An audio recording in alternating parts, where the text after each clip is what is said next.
Bonjour à vous tous qui nous rejoignez dans notre magazine BD Mag. On ne perd pas un instant et on découvre ensemble le sommaire de notre émission. Au sommaire de notre émission aujourd'hui, entrée dans l'univers de l'éditeur Café Salé. Dans notre rubrique C'est quoi ? Le speed painting. L'interview exclusive de Keramidas pour son album Luna. Et pour finir, notre top 5 est sorti d'albums BD. Comme vous avez pu le voir dans notre sommaire, nous sommes aujourd'hui chez Café Salé. Donc, qui est cet éditeur ? Nous avons fait un petit reportage et nous allons aller à la rencontre. On ne perd plus de temps, on y va ensemble. Fine Squad.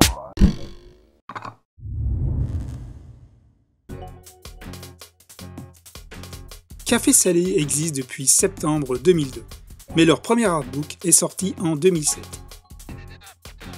Cette jeune maison d'édition réunit sur son forum pas loin de 20 000 membres.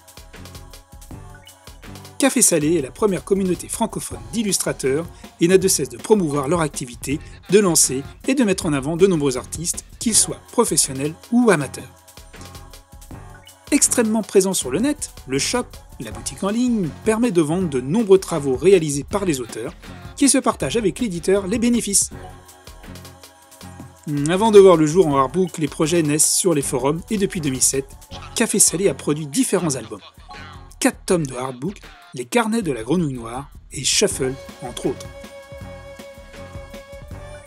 Aujourd'hui, Café Salé, c'est 698 000 sujets d'échange, 25 000 membres actifs et 899 gigas de téléchargements quotidiens.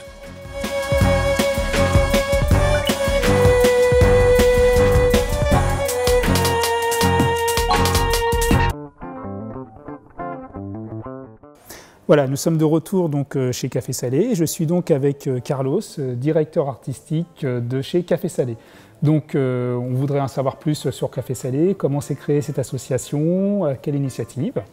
Tout a commencé il y a 8 ans, puisqu'aujourd'hui on fête notre 8e anniversaire. Tout a commencé par un tout petit forum sur internet où on parlait beaucoup de BD, de jeux vidéo, avec des créateurs. Des gens qui dessinaient pour ces industries.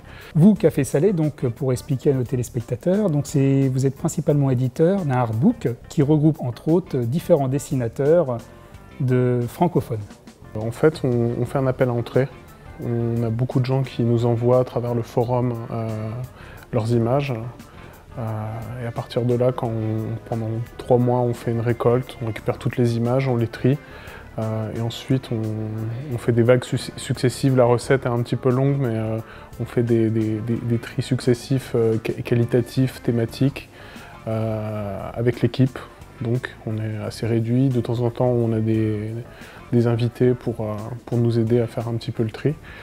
Et ensuite, on en arrive à une sélection finale qui est à peu près de 400 images sur à peu près 6000 au départ, qui nous permettent justement de construire ces livres. Et principalement, ce qui alimente votre artbook Café Salé, ça va être tel ou tel style en particulier ou c'est vraiment un ensemble de plein de styles différents ? On a, justement du fait que ce soit un artbook collectif, on est vraiment ouvert à tous les styles, à toutes les écoles, à tous les corps de métier. Il y a surtout des professionnels, des amateurs, un peu des deux, plus l'un, plus l'autre ? Alors, je dirais que on a énormément de professionnels qui viennent et qui partagent leurs travaux. On a une petite part, on doit avoir à peu près un tiers du livre avec des étudiants, avec des gens qui vont devenir professionnels, qui aspirent. Et on doit avoir un très faible pourcentage de hobbyistes, de gens qui nous envoient, qui sont très doués, qui nous envoient leurs images et qui en vivent pas forcément. Et vous avez peut-être d'autres nouveautés qui nous attendent ? Oui. Donc là, il y a Shuffle qui est sorti à peu près une semaine, le numéro 4, qui parle des robots. Donc c'est des petits livres thématisés, des mini-artbooks où on invite à peu près une quinzaine d'artistes pour s'exprimer sur un thème donné. Et là, entre autres, c'est la science-fiction, là, autour des robots, c'est ça ? Voilà, c'est les robots au sens large. C'est-à-dire, on a les gens qui font du méca, des robots, du steam, des trucs ultra modernes, des trucs un petit peu magiques, voilà. On en avait eu un sur le speed painting, on en avait eu sur les filles. Voilà, c'est vraiment le complément thématique du artbook qui est très généraliste. Là, on a vraiment quelque chose de spécialisé, technique, thématique. Beaucoup de belles choses en prévision pour cette année 2010-2011, qui déjà va entamer votre 9e année, donc c'est déjà un beau succès déjà, hein, on peut le dire. Nous avons beaucoup de chance de travailler avec plein d'auteurs motivés et de sortir de plus en plus de livres, donc l'année 2011 risque d'être assez surprenante. Oui. D'accord. Bah écoutez, Carlos, je vous remercie de nous avoir reçus chez vous, chez Café Salé. Comme on a pu entendre tout à l'heure, il y avait une ambiance assez sympa, donc voilà. Donc on continue notre émission.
En quoi consiste le speed painting?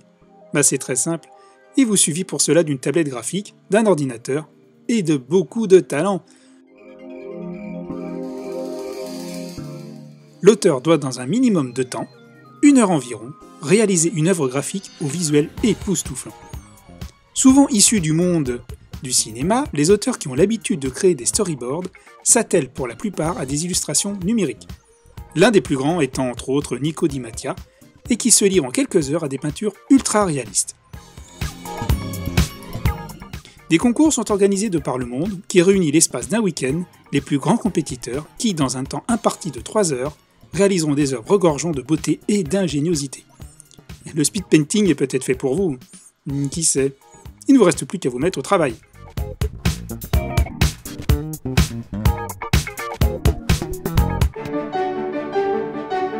Ce mois-ci, c'est l'anniversaire de Popeye. Et oui, ce personnage né aux États-Unis un 17 janvier 1929, date de sa parution dans le New York Journal, fête ses 82 ans. On aimerait bien connaître son chirurgien esthétique, il n'a pas pris une ride.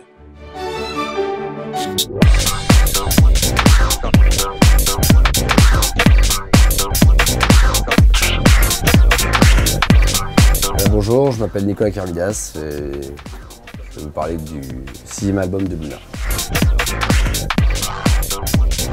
Alors c'est pas une réelle attente en fait, c'était déjà Luna c'était mon premier album, j'en ai fait 5 d'affilée. Au bout de 5 ans on avait dit beaucoup de choses sur Luna, aussi bien Didier Chris que moi-même, et on avait envie de quoi. Voilà, depuis le début c'était prévu de faire un petit break. La violence qu'avait Luna effectivement s'est accentuée et c'est vrai que cet album est vraiment le plus sombre de tous, quoi. Non, là il est déjà bien démarré, j'ai fait une dizaine de pages en crayonné, 5 pages d'encré. Le scénario est écrit dans l'intégralité, donc c'est pour ça qu'on sait exactement où on va. Et il sortira septembre-octobre 2011.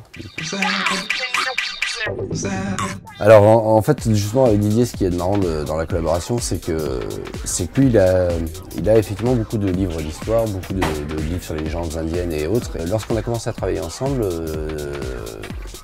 je crois que Didier il me l'avait dit, de toute façon un des regrets qu'il avait sur Luna, c'était que moi ça ne me passionnait pas autant que lui et que je ne m'investissais pas autant que lui sur le côté historique et réel des choses. Je préférais faire un truc complètement imaginaire plutôt que de commencer à me lancer dans vraiment des études poussées. Donc finalement on a un juste équilibre entre Didier et moi, avec Didier qui qui s'inspire vraiment de légendes, qui lit beaucoup, qui inspire beaucoup. Et puis moi qui finalement traduis ça juste par un côté imaginaire. Donc je pense que c'est une bonne balance. Voilà. J'ai le Luna tome 7 à terminer forcément, le Tico tome 3. Et puis un autre projet avec Frédéric Thébault aussi, l'auteur de Captain Licence.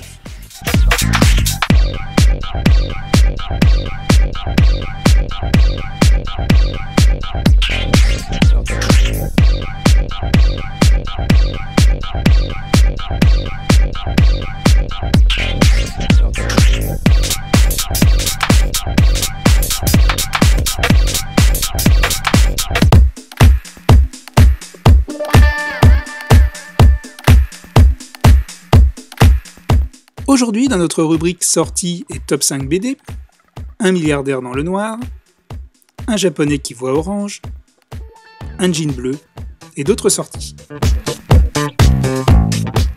Aujourd'hui, dans notre top 5, on retrouve directement à la 5e place Black et Mortimer avec le tome 19.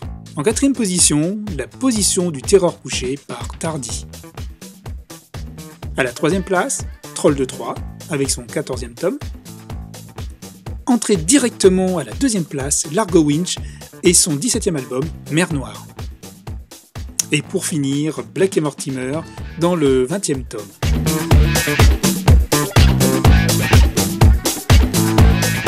Alors pour nos sorties d'albums aujourd'hui, le très attendu Thorgal nous revient enfin dans son 32e volume, La bataille d'Asgard. L'histoire nous réserve bien des surprises, on retiendra que Thorgal poursuit les ravisseurs du jeune Ariel et que son fils aîné Johan s'apprête à franchir définitivement le seuil de l'adolescence. On ne vous en dit pas plus. Rien ne peut arrêter le succès plus que grandissant de Naruto, alors que les cosplayers se multiplient, que les dessins animés n'arrêtent pas d'envers notre petit écran, voilà que surgit le tome 51. Rien n'arrête Masashi Kishimoto. Notre détective milliardaire est de retour dans le tome 17 de ses aventures. La division maritime du groupe Winch est dans l'œil du cyclone. Largo va devoir naviguer en eau trouble pour démêler les fils de cette affaire. On vous laisse découvrir la suite. Le Pavillon des plaisirs est le 10e volume des aventures de Jean. L'action se déroule aux Indes, alors sous domination britannique. La mère du Maharaja confie Jade une mission. Initier sa future brune. On ne vous en dira pas plus. Voilà, notre émission est maintenant terminée. Pour en savoir plus, vous connaissez le principe, vous allez sur notre site www.bdmag.fr. A plus tard, salut!